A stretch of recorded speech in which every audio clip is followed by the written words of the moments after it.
তিরিশ পেরোনো জীবন হলো সংগ্রামের জীবন। এই নীরব সংগ্রামটা কতজন মনে রাখে বলেন তো?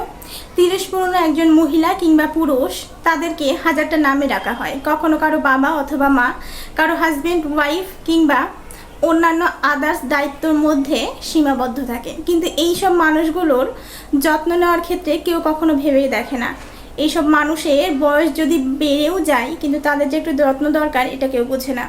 এই তো দিন দশেক আগেও হয়তো বা সেই সব মানুষকে সম্মান, শ্রদ্ধা, ভালোবাসা কোনো কিছুর কমতি ছিল না। কিন্তু 13 যখন পেরিয়ে যায়, ঠিক সেই সময় সেই সব মানুষকে নীরব সংগ্রাম করতে হয়। কেউ আদর ভালোবাসা কিছুই দেয় না, বরং শুধু দায়িত্ব দায়িত্ব আর দায়িত্ব। দায়িত্বটা কাঁধে তুলে নিয়েই হয়তো বা বাকিটা সময় এইরকম সংগ্রাম করেই কাটাতে হয়। সে কারণেই যারা একটু হলেও শিক্ষিত মানুষ রয়েছেন, বোঝেন একটু, সেই সব মানুষরা 30 ঊর্ধ্ব মানুষের জন্য একটু যত্নশীল হবেন।